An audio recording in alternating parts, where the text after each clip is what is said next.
você pode estar incentivando o seu time a fazer a coisa errada. Você já parou para pensar que uma decisão criada para resolver um problema, ela pode, na verdade, fazer esse problema ficar ainda pior? Existe um conceito chamado efeito cobra que explica exatamente isso. E a história por trás desse nome é muito interessante. Durante o período colonial britânico na Índia, existe uma história em que o governo estava preocupado com a quantidade de cobras venenosas. Então, tiveram uma ideia aparentemente genial. Vamos pagar uma recompensa para cada cobra morta que as pessoas trouxerem aqui. E no começo parece que funcionou. As pessoas começaram a matar as cobras e levavam para receber as recompensas. Só que alguém percebeu uma grande oportunidade. Se o governo tá pagando por cobra, por que eu vou ficar procurando cobra na rua? Eu posso criar cobras. E segundo essa história, algumas pessoas começaram a criar cobras, justamente para depois matá-las e receber a recompensa. Quando o governo percebeu o que de fato estava acontecendo, ele cancelou o programa. Só que agora existia um outro problema. As cobras que as pessoas estavam criando não tinham mais nenhum valor. Então, segundo a história, elas simplesmente soltaram as cobras. E o resultado? A tentativa de reduzir a quantidade de cobras teria acabado aumentando muito mais o problema. Essa história é controversa do ponto de vista histórico, mas o conceito que ela representa é bem real. E ele ficou conhecido como o efeito cobra, quando uma solução cria incentivos que acabam produzindo exatamente o oposto daquilo que você queria. E isso acaba acontecendo o tempo inteiro dentro de uma empresa, principalmente quando a gente fala de gestão de pessoas. Imagina que você é um líder de um time de desenvolvimento. Você tem um prazo apertado, um desenvolvedor estima que a tarefa vai levar 40 horas, mas o trabalho acaba levando umas 50 horas. O prazo está chegando, então o que a empresa faz? Hora extra. O desenvolvedor trabalha à noite, trabalha o final de semana e no fim consegue entregar a demanda. Problema resolvido.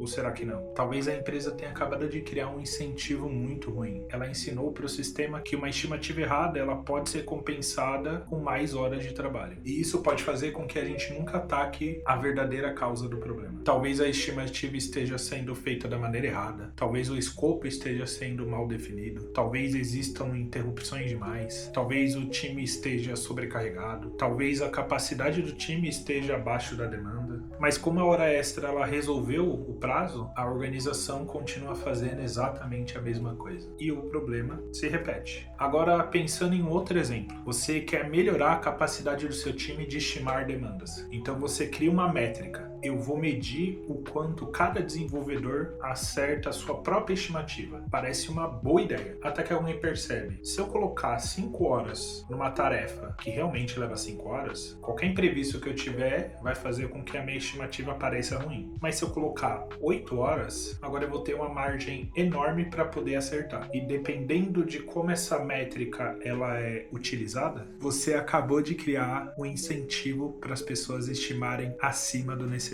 A métrica melhora, mas o comportamento que você queria melhorar piora. E é aqui que eu acho que existe uma das principais responsabilidades de um líder. Você não gerencia apenas pessoas. Você gerencia um sistema de incentivo em volta delas. Porque as pessoas, elas respondem ao ambiente. Se você diz, eu quero mais qualidade, mas recompensa somente velocidade, não se surpreenda quando a qualidade cair. Se você diz, quero que as pessoas sejam proativas, mas toda vez que alguém toma uma atitude você pune essa pessoa, não se surpreenda quando todo mundo esperar você tomar as decisões. Se você diz, eu quero ter um time saudável, mas você recompensa quem trabalha até mais tarde todos os dias, você está ensinando exatamente o comportamento contrário. E esse eu acho que é o ponto mais importante do efeito cobra. Não basta perguntar se uma decisão resolve o problema. Você precisa perguntar que comportamento essa decisão está incentivando. Porque você talvez esteja medindo uma coisa, mas incentivando outra. E isso também vale para o desenvolvimento pessoal. Quantas vezes você criou uma regra para melhorar a sua vida e acabou encontrando uma maneira de burlar a sua própria regra? Eu preciso trabalhar mais. Então você começa a trabalhar 12 horas por dia. Eu preciso produzir mais. Então você começa a fazer tudo correndo. Eu preciso economizar. Então você corta tudo que te dá qualidade de vida e depois acaba compensando com gasto imprevisto. O problema não necessariamente é a intenção, é o sistema que você criou para alcançar essa intenção. Então, antes de você criar uma nova meta, uma nova métrica, uma nova bonificação ou uma nova regra geral para o seu time, faça uma pergunta simples. Se alguém tentar maximizar essa métrica da maneira mais inteligente possível, o que vai acontecer? Porque seu funcionário não vai fazer exatamente o que você imaginou. Ele vai fazer aquilo que o sistema recompensa. E talvez aí que esteja o seu verdadeiro problema. Não nas pessoas, mas nos incentivos que você criou para elas. Esse é o efeito cobra. E talvez você esteja criando um agora sem perceber. Se você lidera pessoas, eu quero saber qual foi a pior métrica ou incentivo que você já viu dentro de uma empresa. Comenta aqui abaixo. E se você gosta desse tipo de conteúdo de liderança, desenvolvimento pessoal e soft skills, acompanhe o canal que eu vou trazer mais situações práticas que acontecem no dia a dia.